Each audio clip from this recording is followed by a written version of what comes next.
మంచిది. ప్రియ దేవుని బిడ్డలారా, మరొకసారి ప్రభు పేరట మీ అందరికీ వందనాలు, అలాగే ప్రత్యేకమైన శుభాలు కూడా తెలియచేసుకొంచున్నాను. దేవుడెంతో కృప చొప్పున మనలను నడిపిస్తున్నారు. లేఖనాలను మనం చూసుకుందాం. నా ప్రాణమా యెహోవాను, నా అంతరంగంలో ఉన్న అంటే ప్రియ దేవుని బిడ్డలారా, ఇక్కడ భక్తుడు రాస్తున్న మాటని మనం ఆలోచిస్తే, బయటికి భక్తుడు దేవుల్లోనే ఉన్నాడు, దేవుని స్తుతిస్తూ ఉన్నాడు, దేవుని ఆరాధనకి వెళ్తున్నాడు, కానీ అంతరంగం ఆ పని చేయట్లేదు. చాలాసార్లు మనం చర్చికి వస్తాం, దేవుడు పెట్టిన ఒక నియమం కాబట్టి, ఆరాధించాలి కాబట్టి వెళ్తాం. సో చర్చిలో అందరూ పాటలు పాడుతూ ఉంటే మనము పాడుతూ ఉంటాం, కానీ మనసులో ఎక్కడో దేవుడు నాకేం చేశాడు అనే ఆలోచన, లేక అంతరంగంలో నుంచి దేవుని స్తుతించలేని ఒక భావన. కొన్నిసార్లు ఆరాధన చేస్తే మనం మొత్తం కదిలించబడతాం, కొన్నిసార్లు ఆరాధన చేస్తే ఎందుకో అరకొరిగా అనిపిస్తూ ఉంటుంది. కారణం ఏంటి అంటే, మన శరీరంతో మన ప్రాణం ఏకీభవించదు, కొన్నిసార్లు మన అంతరంగం ఏకీభవించదు. అప్పుడు భక్తుడు ఏమంటున్నాడంటే, నా అంతరంగం నాకు వ్యతిరేకంగా తిరిగింది, దేవుడు చేసిన మేలులు ఎక్కడో మర్చిపోతూ ఉంది, కనుక ప్రాణాన్ని తట్టి లేపుతా ఉన్నాడు. నా ప్రాణమా నువ్వు యెహోవాను సన్నుతించుము, నా అంతరంగంలో ఉన్న సమస్తమా నీవు ఆయన్ను సన్నుతించాలి. నువ్వు మర్చిపోతున్నావు ఏంటి అంటే, దేవుడు చేసిన మేలులను మర్చిపోతున్నావు, కనుక ఆ మేలులను మర్చిపోక దేవుని స్తుతించమని చెప్తున్నాడు. మానవ సహజమైన లక్షణం ఏంటి అంటే మర్చిపోవటం. మనకు మతి మరుపు అనేది దేవుడే ఇచ్చాడు, అందుకు అది చాలా మంచిది. కానీ కొన్ని విషయాల్లో కొన్నిటిని మనం మర్చిపోకూడదు. అలాంటి వాటిలో ఒకటి ఏంటి అంటే, దేవుడు చేసిన మేలులను మనము మర్చిపోకూడదు. దేవునికి స్తోత్రం. ఒకసారి ఒక భార్య భర్తలు ఇద్దరు ఇలా మాట్లాడుకుంటున్నారట. భార్య అన్నదట, ఆమె పేరు శాంతి అనుకుందాం, లేదా అక్కడ మీ పేరు పెట్టుకోండి, కుటుంబాల్లో మనం మాట్లాడుకుంటాం కదా. అంటుందంట, ఏమండి ఈ 2024 లాంటి దరిద్రగొట్టి సంవత్సరం ఇంకొకటి లేదండి అన్నదట. ఏమ్మా అలా మాట్లాడుతున్నావు అనేసి అంటే, సంవత్సరం ప్రారంభమైందా, ఫిబ్రవరి నెలలో మీకు కిడ్నీలో రాళ్ళు వచ్చేసాయి, ఆపరేషన్ అయింది, 1,00,000 రూపాయలు ఖర్చు అయింది, మీరు బెడ్ రెస్ట్లో ఉన్నారు, ఎంత నష్టం అండి, ఎంత నలిగిపోయాం అన్నదట. అవునా, ఏప్రిల్ నెల వచ్చిందా, మీ అమ్మగారు చనిపోయారు, అదొక మీకు తీరని బాధ. ఇంకా తర్వాత జూలై నెల వచ్చిందా, మీరు రిటైర్ అయిపోయారు, కనుక జీతం రావట్లేదు, పెన్షన్ మాత్రమే 25% వస్తుంది. తర్వాత మన పిల్లాడిని ఆగస్టులో జాయిన్ చేద్దామని అనుకున్నామా, చెన్నై వెళ్తున్నప్పుడు రోడ్ యాక్సిడెంట్లో వాడు చెయ్యి ఇరిగింది, కారు తుక్కు అయిపోయింది. అబ్బబ్బా, ఇలాంటి సంవత్సరం నా జీవితంలో ఎప్పుడూ చూడలేదని చెప్పేసి భర్తతో మాట్లాడుతుందంట. అయితే భర్త కొద్దిగా చిరునవ్వుతో, అవునా నువ్వు అలా ఆలోచిస్తున్నావా, నేనేం ఆలోచిస్తున్నానో చెప్తాను విను అన్నాడట. మీరేం ఆలోచిస్తున్నారంటే ఒక్కొక్కటి చెప్తున్నాడంట. గమనించేవా, ఎంతో కాలంగా నా శరీరంలో నన్ను బాధించే ఒక నొప్పి ఉండేది, ఆ నొప్పి కిడ్నీలో రాళ్ళు వల్ల వచ్చిందని, దానికి ఆపరేషన్ చేసిన తర్వాత నేను ఎంత హ్యాపీగా ఉన్నాను తెలుసా, ఇప్పుడు నేను చాలా సంతోషిస్తున్నాను శాంతి అన్నాడంట. దేవునికి స్తోత్రం. రెండవది, ఆమె ఏమన్నది, మీ అమ్మగారు హఠాత్తుగా చనిపోయారు. ఆయన అన్నాడట, చాలామంది ముసలాళ్ళు మంచం మీద పడి సేవ చేయించుకుంటున్నారు, మా అమ్మకు 93 సంవత్సరాలు వచ్చే వరకు చక్కగా తన పనులు తను చేసుకొని హ్యాపీగా ఎవరితో ఏ సేవ చేయించుకోకుండా ఆమె ఏం చేసిందంటే ప్రభునందు నిద్రించింది అని అన్నాడటండి. మూడవది ఏమన్నావు, నా ఉద్యోగం పోయింది, నేను రిటైర్ అయిపోయాను అని అన్నావు కదా, నా పెన్షన్ పోయింది అన్నావు కదా. నేను చాలా టెన్షన్ పడేవాడిని ఉద్యోగంలో ఉన్నప్పుడు, సరైన ప్రార్థన ఉండేది కాదు, సరైన వాక్యం ఉండేది కాదు, నేను సువార్త కూడికలకి వెళ్ళలేకపోయేవాడిని, చాలా ఇబ్బంది పడేవాడిని.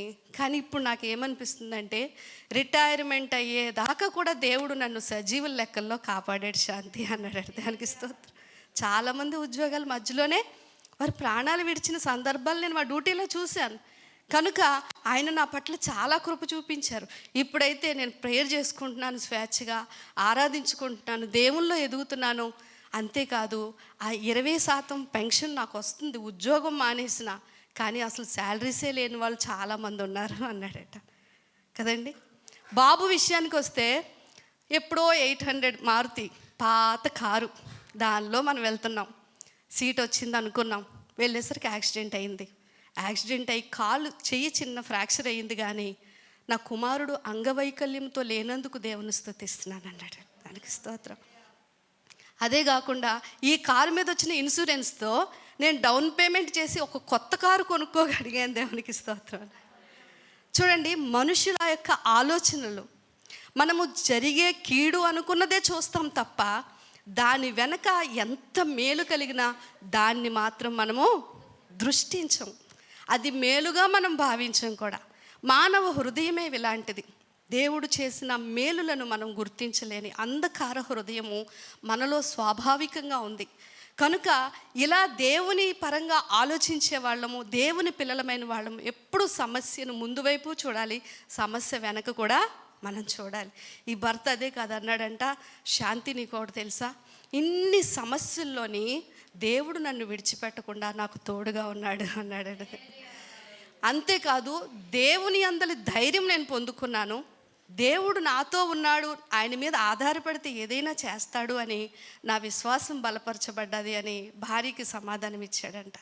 ఏదో మీకు అర్థం కావడానికి నేను ఒక ఫ్యామిలీని అలా తీసుకొని చెప్పాను, కానీ మన ఇంటిల్లో మన జీవితాల్లో జరిగే సాధారణమైన విషయాలే కదండి.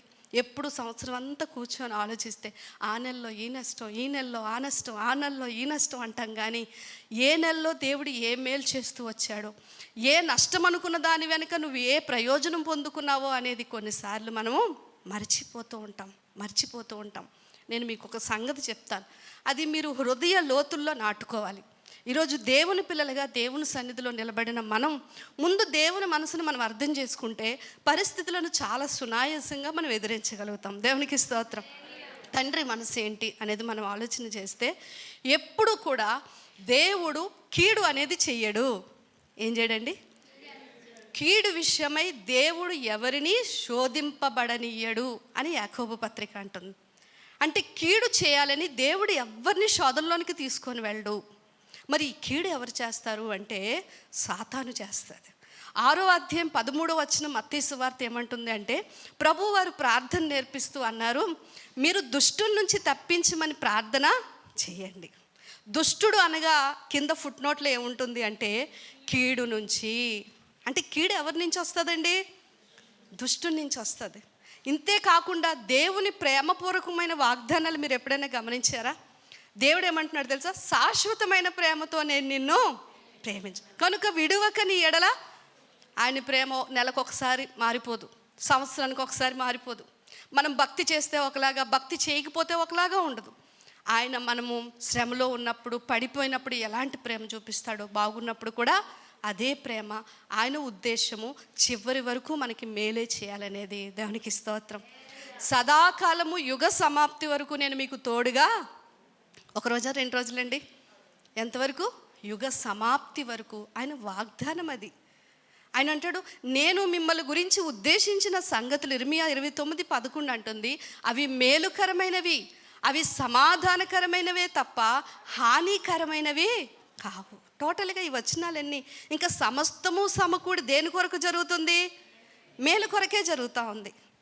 కనుక దేవునిలో కీడు లేదు. దేవుడు తన పిల్లలకు కీడు చేయడు. కీడు చేయుట దేవుని స్వభావము కాదు. కీడు ఎవరి నుంచి వస్తుంది అంటే సాతాను నుంచి, దుష్టుని నుంచి వస్తుంది. అయితే మీరు అనొచ్చండి, మీరు చాలా తెలివైన వాళ్ళు, బైబిల్ ఎక్కువ చదువుతారు కనుక మీకు ఉన్న డౌట్లను కూడా నేను క్లియర్ చేస్తూ మాట్లాడాలనుకుంటున్నాను. 45 యెషయా గ్రంథం 7వ వచనం ఏమంటుంది చూడండి. 45 యెషయా గ్రంథం. నేను ఇంతవరకు ఏం చెప్పాను? దేవుడు కీడు చేయడు, కీడు చేయటం దేవుని స్వభావం కాదు అన్నాను. 45 యెషయా 7వ వచనం ఏమంటుందో చూడండి. వెలుగును నేనే కలుగు చేశాను, రెండు నేనే చేశాను, సమాధానకర్తను నేనే, కీడును కలుగు చేయవాడును. ఇంతవరకు పాస్టర్ గారు నిలబడి దేవుడు కీడు చేయడమ్మా అని చెప్పారు. వాక్యం ఏమంటుంది? సమాధానకర్తను నేనే, కీడును కలుగు చేయవాడిని కూడా నేనే అంటుందా? అంటలేదా? మరి ఈ విషయం దేనికి సంబంధించింది? దేవుడు కీడు చేస్తాడా అంటే ఒక విషయాన్ని అర్థం చేసుకోవాలి. దేవుడు చాలా మంచివాడండి. దేవుడు ఎవరు? చాలా మంచివాడు. అదే సమయంలో దేవుడు పరిశుద్ధుడు. దేవునికి స్తోత్రం. ఆయన మంచితనం అంతా మన మీద కనపరుస్తాడు.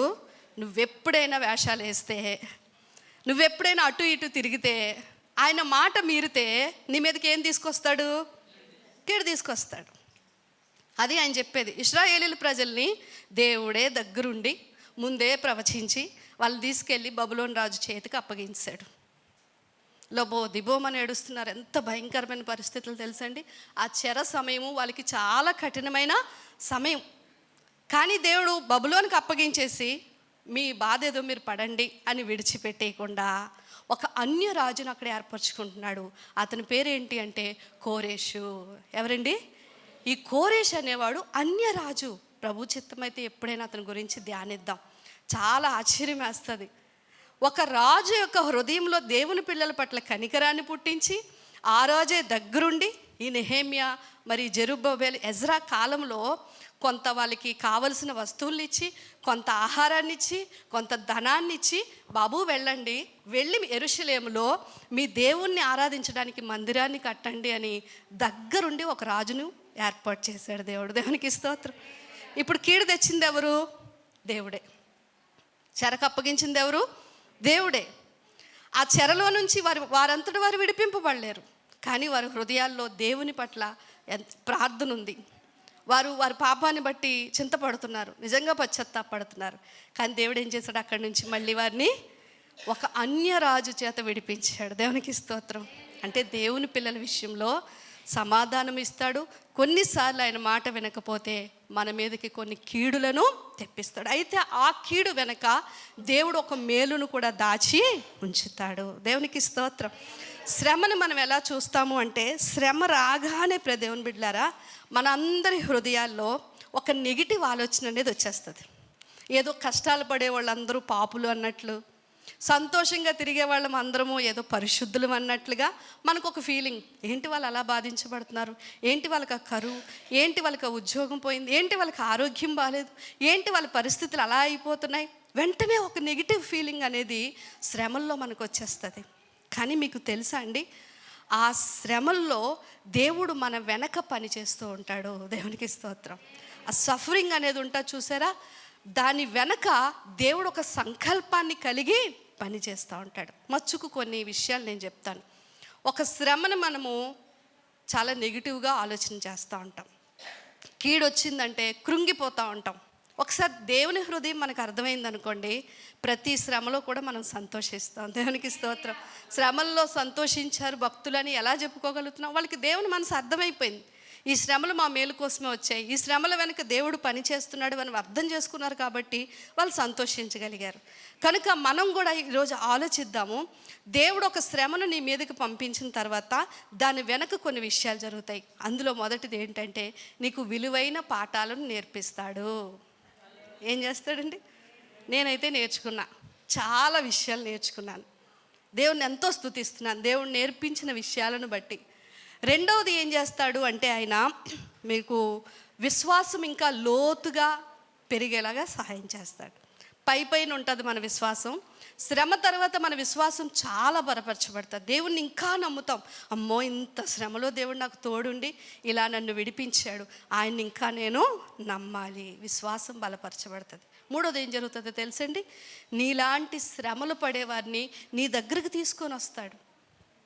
నువ్వు ఇంట్లోనే కూర్చొని ఉంటే అలాంటి వాళ్ళని నీ దగ్గరికి తీసుకొని వస్తాడు, లేదా అలాంటి వారి దగ్గరికి నిన్ను తీసుకొని వెళ్ళి నీ ద్వారా వాళ్ళ విశ్వాస జీవితం మెరుగుపడేలాగా దేవుడు సహాయం చేస్తాడు.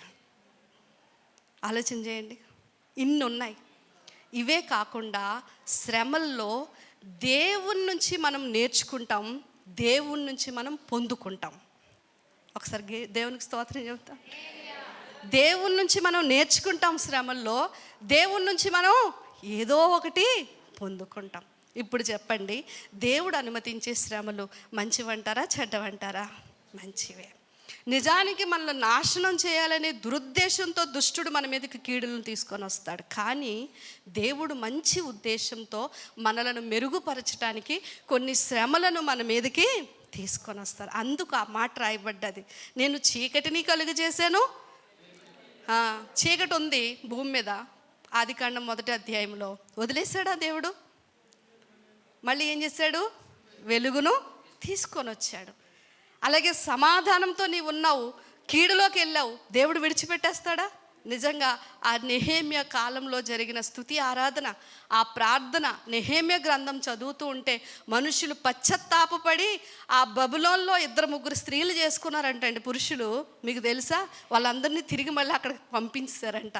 వీళ్ళు క్షేమముగా పరిశుద్ధమైన జీవితాలు జీవిస్తూ దేవుణ్ణి ఆరాధించారు. సమాధానానికి ఆయనే కర్త. కొన్నిసార్లు కీడును మన మీదకి ఆయన తీసుకొని వస్తాడు, మన మేలు కోసమే. అయితే మనం ఏం చేయాలి? దేవుని బిడ్డలారా, ఆలోచించండి. మీలో అంటే నేను ఎందుకు ఈ విషయం చెప్తున్నానంటే, సంవత్సరం అంతా కూర్చొని ఆలోచిస్తే నెగిటివ్ మనుషులకి ఎప్పుడు కూడా నెగిటివ్ ఆలోచనలే వస్తూ ఉంటాయి. అందుకే నెగిటివ్గా ఆలోచించే వాళ్ళ దగ్గర మనం కూడా ఉండకూడదు. మన యొక్క ఏంటంటే ఆ యొక్క మనలో ఉన్న ఆ పాజిటివ్ థింకింగ్ అనేది పోతుంది. అంటే వాళ్ళు ఎప్పుడు చూసినా ఆ యొక్క దేవుడు చేసిన మేలులను గుర్తించకుండా ఏవో జరిగిన కీడులను లేకపోతే చిన్న చిన్న శ్రమలనే మనకి జ్ఞాపకం చేస్తారు. అవన్నీ పక్కన పెట్టి సంవత్సరం ఆరంభం నుంచి సంవత్సరాంతం వరకు దేవుడు నీకు చేసిన మేలులను గురించి నువ్వు ఆలోచన చేస్తే హృదయము తప్పకుండా నీరులా కరిగిపోయి మన స్తుతులు పైకి లేస్తాయి. దేవునికి స్తోత్రం. ప్రాణం అంట అలసిపోయిందంట, దేవుడు చేసిన మేలులను మరచిపోయిందంట. భక్తుడు అంటున్నాడు, వేళ మరచితివి, నువ్వు లే, దేవుని స్తుతించు, దేవుని సన్నుతించు, ఆయన చేసిన మేలుల్లో దేనిని కూడా మరువకు. అందుకని మరి పౌలు గారు ఒక మంచి మాట రాస్తారు. సంఘము క్షేమాభివృద్ధి ఎప్పుడు చెందుతుందో తెలుసండి, లేదా వ్యక్తిగతంగా మన జీవితాల అభివృద్ధిలోనికి ఎప్పుడు వెళ్తాయో తెలుసా? దేవుని పట్ల కృతజ్ఞత కలిగిన హృదయం ఉన్నప్పుడు. ఏముండాలండి? కృతజ్ఞత కలిగిన హృదయం ఉండాలి. మీరు తెస్సలోనికలకు రాసిన మొదటి పత్రిక 5వ అధ్యాయం 16వ వచనం చూస్తే, ప్రతి విషయమునందు కృతజ్ఞతాస్తుతులు చెల్లించుడు, ఇలాగూ చేయటం మీ విషయంలో దేవుని చిత్తం. భక్తుడు ఎంత బాగా రాశాడు తెలుసండి? ప్రతి విషయంలో మనం ఏం చేయాలి? ప్రతి విషయం అన్నాడా? మీరు మేలు పొందుకున్నప్పుడు అన్నాడా? అందుకే ఇక్కడ కూడా మనం ఒక విషయం అర్థం చేసుకోవాలి. శ్రమ మన దృష్టిలో శ్రమ, దేవుని దృష్టిలో అదేంటి? మేలు. ఇంతవరకు అదే కదా చెప్పాను. శ్రమ మన దృష్టిలో శ్రమ, దేవుని దృష్టిలో అది మనకు మేలు. కనుక మనం ఏం చేస్తాం? మనం అనుకునే శ్రమల్లో లేక మనం అనుకునే కష్టాల్లో దేవుని స్తుతించడం మానేసి, మనకు మేలు జరిగింది అనుకున్న సందర్భాల్లో మనము ఏం చేస్తాము? కృతజ్ఞతాస్తుతులు చెల్లిస్తాం. కానీ ఇక్కడ భక్తుడు ఏమంటున్నాడంటే, నష్టమైన, కష్టమైన, సంతోషమైన ప్రతి విషయం నందు, ఒకవేళ నీకు అవసరత ఉన్న అన్ని విషయాల్లో నువ్వేం చేయాలి అంటే కృతజ్ఞతాస్తుతులు చెల్లించాలి. ఇలాగూ చేయట మీ విషయంలో దేవుని, చాలామందికి దేవుని చిత్తం అంటే చాలా ఆసక్తి ఉంటుంది కదండి. మనం పరిశుద్ధంగా జీవించటం దేవుని చిత్తం, మనము రక్షణ పొందటం దేవుని చిత్తం. అదేవిధంగా మనము కృతజ్ఞత కలిగి జీవించటము దేవుని చిత్తం. కృతజ్ఞత కలిగి జీవించకపోతే వచ్చే నష్టాలు చాలా భయంకరంగా ఉంటాయండి. యేసు ప్రభువారు కృతజ్ఞతను ఆశిస్తున్నారు మన నుంచి. 10 మంది కుష్ఠరోగులు వచ్చారు ఆయన దగ్గరికి. 10 మంది స్వస్థత పొందారు, 9 మంది ఊర్లోకి వెళ్ళిపోయారు. వాళ్ళ అక్క చెల్లెళ్ళు కదండి. ఇన్ని రోజులు ఊరు వెలుపలు ఉన్నావయ్యా, ఏం తిన్నావు, ఎలా ఉన్నావు, ఎవరు బాగు చేశారు అంటే ఆ ముచ్చట్లలో కుటుంబాలతో ఆనందిస్తున్నారు 9 మంది. కానీ ఒక్కతను మాత్రం, అమ్మో ఇంత భయంకరమైన రోగం నుంచి నన్ను విడిపించిన ఆయనకి తిరిగి నేను థ్యాంక్స్ చెప్పాలి. అతను కూడా ఎవరంట? అన్యుడు. యేసుప్రభు ఏమంట? ఈ అన్యుడు తప్ప మరి ఎవరునూ లేరా అంటే, ప్రభు మనసులో అందరికీ స్వస్థత ఇచ్చాను కదా, ఒక్కడే వచ్చాడు, తిరిగి 9 మంది ఎక్కడా అని అడిగారు. కనుక మన జీవితాల్లో దేవుడు మేలు చేస్తున్నప్పుడు నాకు అనిపిస్తుందండి, గ్రూప్లో చాలా ప్రేయర్ రిక్వెస్ట్లు వస్తూ ఉంటాయి. అన్నిటి కోసం మనం ప్రార్థన చేస్తూ ఉంటాం. వెంటనే వాళ్ళు రిప్లై ఇస్తారు, మాకు ఈ మేలు జరిగిందమ్మా అని. మళ్ళీ దాని గురించి మనము కృతజ్ఞతలు చెల్లిస్తామా? చెల్లించు. ప్రార్థన అయితే చేస్తాం కదండి. తిరిగి ఆ విషయం గురించి మేలు చేసినప్పుడు ఎంత భారంతో ప్రార్థన చేసామో అంతగా మళ్ళీ దేవుని స్తుతించగలుగుతున్నామా అంటే ఉండదు. ఇంట్లో నుంచి బయటికి వెళ్ళేటప్పుడు, అయ్యా నాకేం కాకూడదు, నా మార్గ మధ్యంలో నీవే తోడే, ఈ బ్యాంక్ పని అయిపోవాలి, కొంతమంది షాపింగ్ కూడా అయిపోవాలి కదండి. క్రిస్మస్ సీజన్ వస్తే 1000 రూపాయల చీర 500కే దొరకాలి ప్రభా, నాకు నచ్చిన కలర్ దొరికేయాలి, త్వరగా నా షాపింగ్ అయిపోవాలి, నేను సాటిస్ఫై అయిపోయి ఇంటికి వచ్చేయాలి. షాపింగ్లో కూడా ప్రార్థన చేస్తుంటుంటారు కదండి. కొన్నిసార్లు డబ్బులు అక్కడ వ్యర్థం అయిపోకుండా అలసట గురైపోయి తెచ్చుకొని మళ్ళీ ఎక్స్చేంజ్లు చేసుకొని కాళ్ళు అరిగిపోయి చీర 500 కొంటారండి, ఎక్స్చేంజ్కి 2 సార్లు తిరుగుతారు, అదొక 500 అవుతుంది. నష్టమేనా కదా? కోర్స్ చేయటం మంచిదే. మనం ఎక్కడికైనా ప్రయాణమై వెళ్తున్నప్పుడు దేవుని బతుకులాడుకుంటాం, అయ్యా ఇక్కడే చూస్తుంటే యాక్సిడెంట్లు ఏం కాకూడదు, నాకు తిరిగి క్షేమంగా తీసుకునిరా. ఎన్ని అండి, ఇంట్లో నుంచి బయటికి వెళ్తున్న ప్రతిసారి ప్రార్థన చేస్తాం, కానీ ఎప్పుడైనా బయట నుంచి ఇంట్లోకి వచ్చి చెప్పులు విప్పగానే దేవా నీకు స్తోత్రాలు, మళ్ళీ నన్ను క్షేమంగా నా ఇంటి వద్దకు చేర్చావు అని ఎవరు దేవుని స్తుతిస్తున్నాం? ఇది అలవాటు చేసుకోండి మీ జీవితంలో. వాహనం ఎక్కినప్పుడు ప్రార్థన, వాహనం దిగి ఇంటి దగ్గరికి వచ్చినప్పుడు ప్రార్థన. ప్రార్థన అవసరత నువ్వెంత దేవుని దగ్గర పెడతావో ఆ ప్రార్థన అవసరతకి దేవుడు జవాబు ఇచ్చినప్పుడు కూడా నువ్వు అంతే దేవుని స్తుతించాలి. కృతజ్ఞత అండి, ఇది చాలా మంచి విషయం. చూడండి, మనుషులు ఎవరైనా మనకి హెల్ప్ చేశారనుకోండి, మనం ఎన్నిసార్లు థ్యాంక్స్ చెప్తాం? నేను చెప్పట్లేదా? ఒకవేళ ఎవరైనా 2-3 సార్లు మనకు సాయం చేస్తే కనీసం థ్యాంక్స్ అండి అని చెప్పలేదనుకోండి, ఈవిడికి ఎన్ని చేసినా వేస్టే, అసలు కనీసం కృతజ్ఞత ఉండదు అంట. మళ్ళీ వాళ్ళు వస్తే రామ్మ అంటావా, అవసరానికి వాడుకొని వదిలేస్తారండి అని అనేసి వదిలేస్తాం. అంటే మనుషులుగా మన మనసు ఎక్కడో చువుక్కమంటా ఉంటుంది చేసిన మేలును వాళ్ళు గుర్తించకపోతే. ఒకవేళ ఎవరైనా మన ఇంటికి వచ్చినప్పుడు ఏమీ ఇవ్వలేదు, జస్ట్ ఒక నిమ్మకాయ నీళ్ళు, గ్లాస్ నిమ్మ నీళ్ళు ఇచ్చామనుకోండి, వాళ్ళు ఎక్కడికి అనిపించినా అబ్బా రోజు మీ ఇంటికి రాగానే నాకు నిమ్మకాయ నీళ్ళు ఇచ్చారండి, దాహం తీరిందండి, మీ ఇంటికి వచ్చినప్పుడు ఎంత బాగా చూసారండి, ఎంత బాగా ఆదరించారండి, పదే అదే విషయాన్ని మన దగ్గర వాళ్ళు మాట్లాడుతున్నారు అనుకోండి, మనం ఎలాంటి వాళ్ళం? కాస్త పొంగిపోయి ఈసారి వచ్చినప్పుడు బిర్యానీ పెడతాం, అంతే కదా.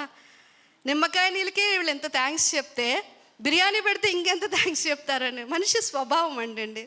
ఏదో దాక్కంట తాలింపు, గుడ్డకు జాడింపు, మనిషికి పొగిడింపు ఉండాలట కదండి.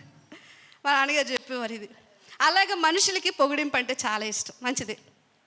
కనుక ఎవరైనా పదే థ్యాంక్స్ చెప్పి కృతజ్ఞత చూపిస్తే మనం ఏం చేస్తామంటే మరిన్ని మేలులు చేస్తాం. మరి దేవుని విషయాల దగ్గరికి వచ్చేసరికి దేవుడు ఎంతగా మనల్ని కాపాడుతున్నాడు, ఎంతగా సంరక్షిస్తున్నాడు. ఎన్నిసార్లు మనం ఆయనకు ఆయాసకరంగా నడుస్తున్నా ఆయన తిరిగి తన కృపను మన ఎడలో తక్కువ చేయకుండా ఒకే ప్రేమతో ఆయన మనలను నడిపిస్తున్నాడు. ఎన్ని మేలులు చూడండి. కానీ తిరిగి మనం దేవునికి కృతజ్ఞత చెప్పకపోతే దేవుడు కూడా ఏమనుకుంటాడు తెలుసా? వీళ్ళకి ఎన్ని చేసినా కృతజ్ఞత లేదు. కనుక నెక్స్ట్ ఏదైనా కార్యం చేసేటప్పుడు దేవుడు ఆలోచిస్తాడండి. దేవుడు ఏం చేస్తాడు? ఎన్ని ఇస్తే ఎందుకు, తిరిగి మనసులో ఎక్కడ కృతజ్ఞత భావము లేదు. ఇశ్రాయేలీల ప్రజలండి 6 లక్షల మంది కాల్బలం గలవారు, ఇంచుమించు వాళ్ళందరూ టోటల్గా కలిపితే 20 లక్షల మంది ఐగుప్తు నుంచి విడిపింపబడ్డారు. ఈ 20 లక్షల మంది ఐగుప్తు నుంచి విడిపింపబడిన తరువాత ఇద్దరే కనానుకు వెళ్ళారు, యెహోషువ, కాలేబు. వారితో పాటు కొత్త తరం వెళ్ళింది, కానీ ఈ పాత తరం 20 లక్షల మంది అరణ్యంలో రాలిపోయారు అని ఉందండి. ఎందుకు తెలుసండి? సణుగుడు. ఆకాశం నుంచి మన్నా కురిపిస్తే అది మర్చిపోయారు, బండ నుంచి నీళ్ళు ఇస్తే అది మర్చిపోయారు. వాళ్ళతో పాటు వాళ్ళ డ్రెస్సులు ఎదిగాయంట, వాళ్ళతో పాటు వాళ్ళ చెప్పులు మరి పెరిగాయంట, అవి అరిగిపోలేదంట. 40 సంవత్సరాలు ఎన్ని మిరాకిల్స్ దేవుడు చేస్తే ఆఖరికి చేసినవన్నీ ఎప్పటికప్పుడు మర్చిపోతున్నారు. మళ్ళీ ఏదైనా అవసరం వస్తే దేవుని మీద సణుగుతున్నారు, మోషే మీద సణుగుతున్నారు. ఆ సణుగుడే వాళ్ళు ఏం చేసింది అంటే సంహారకుని చేత హతమైపోయేలా చేసింది. ఆలోచన చేయండి. కృతజ్ఞత కలిగిన హృదయం అనేది మనం అలవర్చుకోవాలండి. మీరు స్తుతించి చూడండి, ఎంత గొప్పగా మీరు మేలు పొందుకుంటారు. ఒకవేళ దేవుడు చిన్న కార్యం చేసినా దానికి మనం కృతజ్ఞత కలిగి ఉన్నాం అనుకోండి, దేవుడు ఏం చేస్తాడు? అమ్మ నా బిడ్డకి ఏది ఇచ్చినా తిరిగి కృతజ్ఞత చెప్తుంది. అందుకే ఎక్కడ కృతజ్ఞత కూడికలు జరగవు, కానీ క్రైస్తవ్యంలోనే ఏం జరుగుతాయి? థ్యాంక్స్ గివింగ్ ప్రేయర్స్ కదండి. మనం ఏదన్నా దేవుని దగ్గర పొందుకుంటే ఇమీడియట్గా మనం ఏం పెడతాం? కృతజ్ఞత కూడిక పెడతాం. ఇంకా మరి వేరే ఆ యొక్క నమ్మకాల్లో ఇది కనిపించదు, కానీ ఒక క్రైస్తవ్యంలోనే ఇది కనిపిస్తుంది. అది దేవుడు పెట్టిన ఒక కట్టడండి. ఎఫెసీ పత్రిక 5వ అధ్యాయం 19వ వచనం ప్రకారము, మీకు ఏం చేసినా మీరు క్రీస్తు పేరట దేవునికి మీరు కృతజ్ఞతాస్తుతులు చెల్లించండి అని వాక్యం సెలవిస్తూ ఉంది. కనుక మనము మన జీవితంలో నీ పుట్టినరోజు కావచ్చు, నీ పెళ్లి రోజు కావచ్చు, లేక దేవుడు నీకు ప్రమోషన్ ఇవ్వచ్చు, నీకు మంచి ఆరోగ్యం ఇవ్వచ్చు, రోగం నుంచి విడిపించవచ్చు, లేక నువ్వు ఏదైనా ప్రమాదం నుంచి తప్పింపబడవచ్చు. వీటన్నిటిలో నువ్వేం చేయాలి అంటే క్రీస్తు వారి పేరట దేవునికి కృతజ్ఞతలు తెలియచేయాలి. అందుకే పరిశుద్ధులందరినీ మన ఇంటికి పిలుచుకుంటాం. మనం అక్కడ దేవుని స్తుతిస్తాం, సాక్ష్యం చెప్తాం. అన్యులు రావచ్చు, దేవుని పిల్లలు రావచ్చు. ఆ సాక్ష్యం ద్వారా దేవునికి మహిమ రావచ్చు. మనం వండుకొని మనమే తింటాం అనుకోండి కదా. కృతజ్ఞత పేరట ఎవరు తింటారు? దేవుడు ఆయన తిన్నాడా మనం తిన్నామా అనేది చూడండి. నీ మనస్సులో ఆయన చేసిన దానికి ఆ యొక్క కృతజ్ఞత చెప్పే ఆ హృదయం ఉందా లేదా అనేది దేవుడు చూస్తాడు. ఫారిన్ కంట్రీస్లో అయితే థ్యాంక్స్ గివింగ్ డే అని ఒక రోజునే పెట్టేశారనమాట. దేవునికి స్తోత్రం. అది వాళ్ళకి బాగా అలవాటు. మన దేశంలో ఏంటంటే త్వరగా సారీ చెప్పం, త్వరగా థ్యాంక్స్ చెప్పం కదండి. సారీ చెప్తామా ఎవరికైనా? సారీ చెప్పలేం. మా తమ్ముడు కొడుకున్నాడు, ఆ పెద్దోడు చిన్నోడు కొట్టుకుంటుంటే వాళ్ళ డాడీ సారీ చెప్పండి. నేను చెప్పను, చిన్న పిల్లడం కూడా సారీ చెప్పం.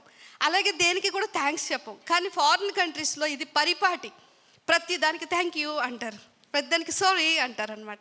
సో మంచి లక్షణాలు ఇవి మనం అలవర్చుకోవాలి. కనుక కృతజ్ఞత కలిగిన హృదయాన్ని మనం కలిగి ఉండాలి.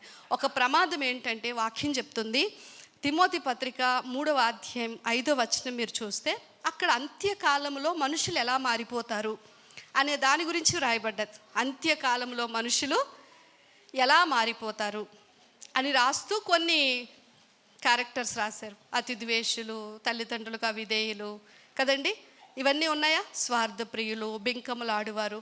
ఆ లిస్టులో ఒకటేముంది అంటే కృతజ్ఞత లేనివారు. ఉందా మీ బైబిల్లో?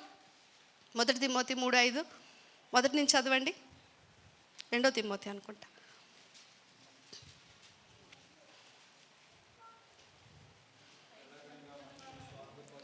అంత్యకాలంలో అపాయకరమైన రోజులు వచ్చునని తెలుసుకున్నది. మనుషులు ఎలా మారిపోతారు? వాటన్నిటి లిస్టులో మధ్యలో ఒకటి ఉంది చూడండి, కృతజ్ఞత లేనివారు. చూడండి, ఆఖరి దినాల్లోనంట మనుషుల్లో ఎలాంటి హృదయం వస్తుందంట, దేవుడు ఎన్ని మేలులు చేసిన మేలులను గుర్తించలేని, తిరిగి దేవునికి కృతజ్ఞత చెల్లించలేని హృదయం అనేది వస్తుంది. అది మనలో ఉంటే అది పాపం అండి. దేవునికి కృతజ్ఞత చెల్లించకపోవడం అనేది పాపము. కనుక ఈ విషయంలో మనము చాలా జాగ్రత్త కలిగి ఉండాలి, దేవుని స్తుతించాలి. ఒకసారి ఇంటికి వెళ్ళిన తర్వాత మీకు ఖాళీ ఉంటే, మీకు ఎలాగూ ఖాళీ ఉండదని నాకు తెలుసు, పోనీ ఖాళీ చేసుకొని దేవుడు ఈ సంవత్సరంలో ఏం చేశాడు ఒకసారి జ్ఞాపకం తెచ్చుకోండి. భక్తుడు రాసినట్లుగా ప్రాణం మర్చిపోవడం మనకి స్వభావ లక్షణం. కనుక ఒకసారి వాటన్నిటిని లిస్ట్ అవుట్ చేయండి, ఒక టైం తీసుకోండి. ఎందుకంటే ప్రియులారా, అన్నీ మనకున్నప్పుడు వాటి విలువ తెలియదండి. హాస్పిటల్లో ఉన్న రోగులను చూసినప్పుడు, రోడ్డు మీద కొంతమందిని చూసినప్పుడు, అనేక విషయాల్లో సఫర్ అవుతున్న వాళ్ళని చూసినప్పుడు మనకి వాటి విలువ, ఎప్పుడైనా హెల్త్ బాగోపోతే అప్పుడు హెల్త్ విలువ తెలుస్తుంది. బాగున్నంతసేపు ఏం చేస్తాం? ఏం తెలీదు కదండి. కనుక ఆ సిచ్యువేషన్స్లోకి మనం వెళ్ళి ఆలోచించాలి, దేవుడు ఇంత కృప చూపిస్తున్నాడు, గుర్తించాలి వాటిని. దేవుణ్ణి స్తుతించడం అనేది నేర్చుకోవాలి. తర్వాత దేవుడు కూడా ఏమంటున్నాడంటే, ప్రేయర్ చేసేటప్పుడు కూడా మనం ఎలా ప్రార్థన చేయాలంట? 4 ఫిలిప్పీ పత్రిక 7వ వచనం ఏమంటుంది?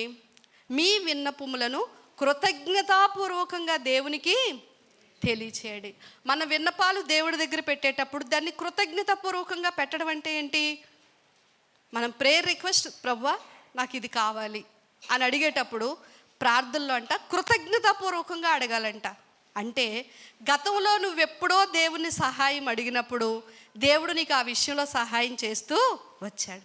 దాని గురించి ప్రభువా అప్పుడు నేను ప్రార్థన చేసినప్పుడు నువ్వు సహాయం చేసావు, నా జీవితంలో ఇలా నడిపించావు, ఇలా విడిపించావు, ఇలా నా అవసరతల్లో తోడుంటున్నావు, ఇలాంటి ప్లేసుల్లో నన్ను ఆదరించావు, ఇవన్నీ జ్ఞాపకం చేసుకొని దేవుని స్తుతిస్తూ ఇప్పుడు కూడా ఈ అవసరం ఉంది ప్రభువా, ఇది కూడా నాకు సహాయము చేయండి అని అడిగినప్పుడు దేవుడు తప్పకుండా దాన్ని మనకి అనుగ్రహిస్తాడు.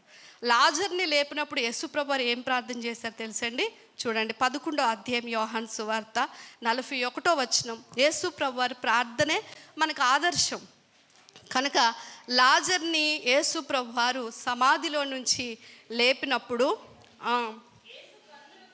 పైకెత్తి, తండ్రి నీవు నా మనవి వినినందుకు,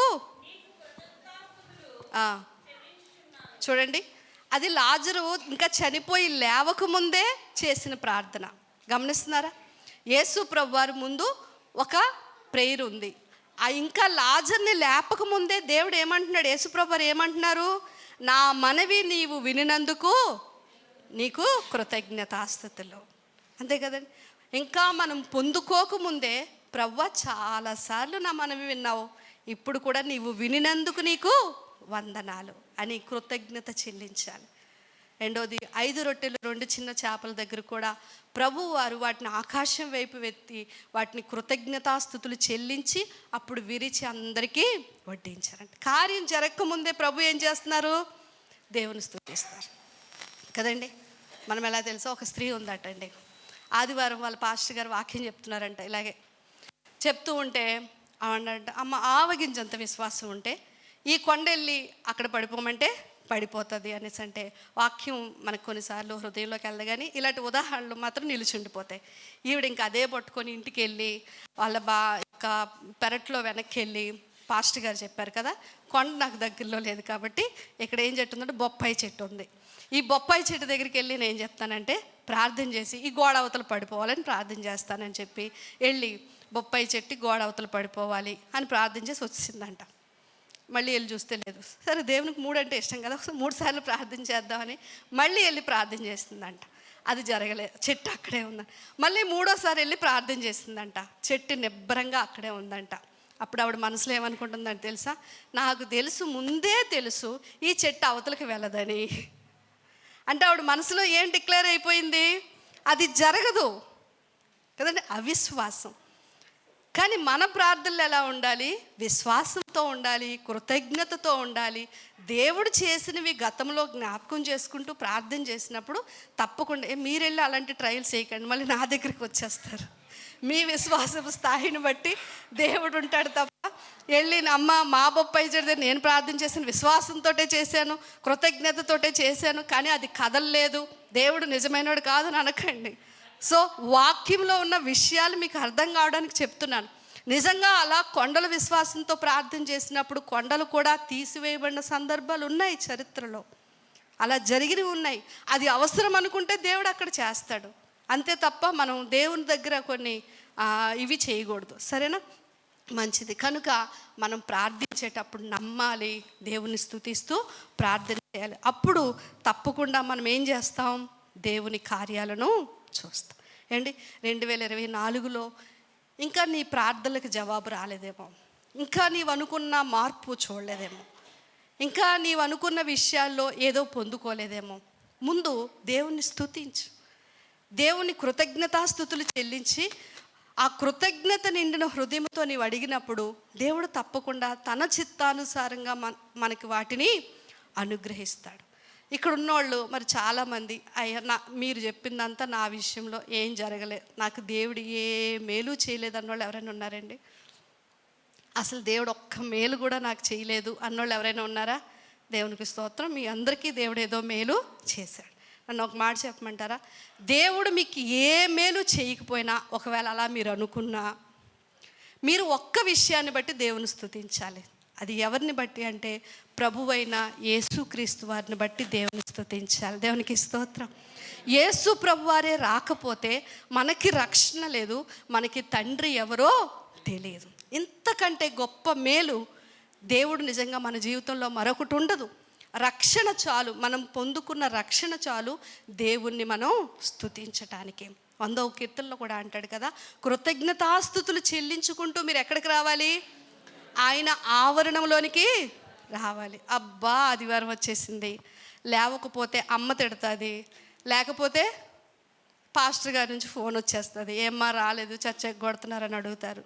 కొంతమంది స్కూల్కి వెళ్ళేటప్పుడు కష్టం అనుకుంటే ఈరోజు వర్షం వచ్చేస్తే బాగున్ను అనుకుంటారు కదా. అలా కొంతమంది ఆదివారం లేచిన తర్వాత వర్షం వచ్చేసిన బాగున్న ఆదివారంకి వెళ్ళకుండా తప్పించుకుంది. అలాంటి ప్రబుద్ధులు కూడా ఉండకపోరు. కానీ తెలుసా దేవుని బిడ్డలారా, దేవుని సన్నిధికి వెళ్ళడానికంట మన హృదయాన్ని దేనితో సిద్ధపరచుకోవాలంట? కృతజ్ఞతాస్తుతులతో సిద్ధపరచుకోవాలి. సంఘముతో కలిపి ఆయన ఇచ్చిన రక్షణను బట్టి మనం ఆరాధించడానికి సంసిద్ధమై ఉండాలి. కనుక మీ అందరూ క్షేమాభివృద్ధి కలిగి మరిన్ని మేలులు దేవుల్లో చూడాలి అంటే నూతన సంవత్సరంలోకి వెళ్ళే ముందు మన హృదయాల్లో ఉన్న సణుగులు, గొణుగులు, దేవునికి వ్యతిరేకమైన ఆలోచనలు, ఆ కృతజ్ఞత లేని దుష్ట హృదయం, వీటన్నిటిని తీసేసి మన జీవితంలో దేవుడు నడిపించుకోవచ్చిన విధానం, కాపాడుకుంటూ వచ్చిన విధానం, ఆయన చేసిన మేలులను తలపోసుకుంటూ దేవుణ్ణి స్తుతిస్తూ కృతజ్ఞతతో మనం హృదయాన్ని నింపుకుంటే ఖచ్చితంగా 2024లో నువ్వు చూడలేని కార్యాలు 2025లో తప్పక నువ్వు చూస్తావు. దేవునికి స్తోత్రం. అది దేవుడు నిశ్చయంగా మనకిస్తాడు. ఎందుకంటే కృతజ్ఞత కలిగిన వారిని ఆయన విడిచిపెట్టే దేవుడు కాదండి. కళ్ళు మూసుకున్నట్లయితే ప్రార్థన చేసుకుందాం. సిద్ధపరుచుకుందాం మన హృదయాన్ని. ఇంకా ఎక్కడైనా ఆ స్త్రీ వలె దేవుడు చేసిన మేలులను చూడక జరిగిన నష్టాలనే మనం చూస్తున్నామేమో, వచ్చిన శ్రమలనే జ్ఞాపకం ఉంచుకుంటున్నామేమో, దేవుని సన్నిధిలో క్షమాపణ వేడుకుంటూ, ప్రభువా ఈ దీనులను మీరు కనికరించి, కొన్నిసార్లు మాకు భౌతికమైన నష్టాలు కలగవచ్చు, కానీ నీవిచ్చే ఆత్మీయమైన ఎదుగుదల మేము చూస్తుండొచ్చు. కొన్నిసార్లు మేము నష్టపోయిన ఆస్తిని చూస్తాం, కానీ నీవిచ్చిన రక్షణ ఎంత విలువైనదో చూడలేము. ఆస్తి కంటే రక్షణ చాలా గొప్పది. ఆరోగ్యం కంటే ఆత్మీయ అభివృద్ధి చాలా గొప్పది నాయన. ఆస్తి ఉండి రక్షణ లేకపోయినా, ఆరోగ్యం ఉండి రక్షణ లేకపోయినా దానివల్ల ఏ ప్రయోజనం లేదు ప్రభువా. కానీ ఈ రక్షణే మాకు లేకుండా ఈ లోకమంతా మేము సంపాదించుకున్నా అది వ్యర్థం అంటున్నావు ప్రభువా. నీలో మేము కొనసాగుతున్నప్పుడు మాకు ఆరోగ్యం ఇవ్వాలి, మాకు కావలసిన అక్కరలు మీరు తీర్చాలి అనేది మీరు చూసుకుంటారు, మమ్మల్ని పోషిస్తారు, మమ్మల్ని నడిపిస్తారు తండ్రి. మీరు ఎక్కడా సిగ్గుపరచరయ్యా. అందును బట్టి మీకు కృతజ్ఞతాస్తుతులు చెల్లిస్తున్నాం. నీ ప్రియ కుమారుని మా కొరకు ఇచ్చినందుకు తండ్రి నాయన, నీ కుమారుని రక్తంలో మా పాపములను కడిగినందుకు, ఈ అంత్యకాలమందు నీ సొత్తుగా మమ్మల్ని ఏర్పరచుకున్నందుకు తండ్రి, నీ పరిశుద్ధాత్మను మా నుంచి తీసివేయలేనందుకు, నీ కృపను మా పట్ల తక్కువ చేయలేనందుకు, నీ ఎడతెగని ప్రేమ ప్రభువా మా మీద నిలిపివేయలేనందుకు తండ్రి మీకు కృతజ్ఞతాస్తుతులు చెల్లిస్తూ ఉన్నాం. దేవా, ఇదిగో ఈ 2024వ సంవత్సరంలో మీరు నడిపించుకుంటూ వచ్చిన విధానాన్ని బట్టి మిమ్మల్ని స్తుతిస్తూ 2025లో నాయన తండ్రి కృతజ్ఞత నిండిన హృదయముతో మేము నీ సన్నిధిలో ప్రభువా నూతన సంవత్సరాన్ని స్వతంత్రించుకోవడానికి సహాయం చేయండి. సంఘముగా ప్రభువా మా జీవితాల్లో మేము కలిగి ఉన్న కొదువులనే చూస్తూ వాటిని బట్టి నిన్ను సణిగేవారిగా మేము ఉండకూడదు. అది మా ఆత్మీయ క్షేమాభివృద్ధికి ఏమాత్రమూ మంచిది కాదు నాయన. నీ లేఖనాలు సెలవిస్తున్న ప్రకారం ప్రతి విషయం నందు కృతజ్ఞతాస్తుతులు చెల్లించుట మా విషయంలో నీ చిత్తమని సెలవిచ్చావు ప్రభువా. అటువంటి హృదయాన్ని, ఆ మెత్తని హృదయాన్ని, ఆ విరిగి నలిగిన హృదయాన్ని, ప్రతి దానికి స్పందించే హృదయాన్ని, నీ మేలులను గుర్తించే హృదయాన్ని మా అందరిలో పెట్టమని, మంచి సంతోషంతో ఆనందముతో ఈ నూతన సంవత్సరాన్ని స్వతంత్రించుకోవడానికి సహాయం చేయమని మా ప్రియ ప్రభువును రక్షకుడినైనా యేసు వారి పరిశుద్ధమైన నామంలో ప్రార్థించి అడిగి పొంది ఉన్నాము పరమ తండ్రి.